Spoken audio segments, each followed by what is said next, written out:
నీవు సంఘంతో కలిసి ప్రార్థన చేస్తే, సంఘ సహవాసంలో కలిసి ఉంటే, ప్రతి విషయంలో కూడా దేవుడు నీకు సహాయం చేస్తాడు. ఏ తెగులు నీ గుడారం సమీపించదు అని మన దేవుడు మనకు వాగ్దానం తెలియపరిచాడు. అంటే ఏ తెగులు నీ గుడారం సమీపించదు అనటానికి కారణం ఏంటంటే, నువ్వెప్పుడైతే సంఘంలో ఉండి ప్రార్థన చేస్తూ ఉంటావో, ఆ ప్రార్థనలో ఒకరు కష్టాలను బట్టి, వ్యాధులను బట్టి ప్రార్థించుకుంటూ, దేవునికి మొరపెడుతూ, విజ్ఞాపన చేస్తూ, ఆ రీతిగా మనము సంఘంలో సహవాసం కలిగి ఉంటాం. అయితే ఆ సహవాసం కాస్త ఏమవుతుందంటే, దేవుని సహవాసంగా మారిపోతుంది. ఆ సహవాసం ద్వారా మనము అనేక ఆశీర్వాదాలే కాదు, దేవుడిచ్చిన ఈ వాగ్దానం కూడా మనం పొందుకుంటాం.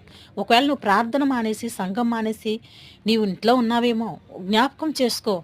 నీవు ఇంట్లో ఉంటే కుదరదు గానీ, సంఘంలోకెళ్ళి నీవు నీ దేశ క్షేమం, నీ ఊరి క్షేమం, నీ కుటుంబ క్షేమం గురించి, నీ గ్రామం గురించి ప్రార్థించు.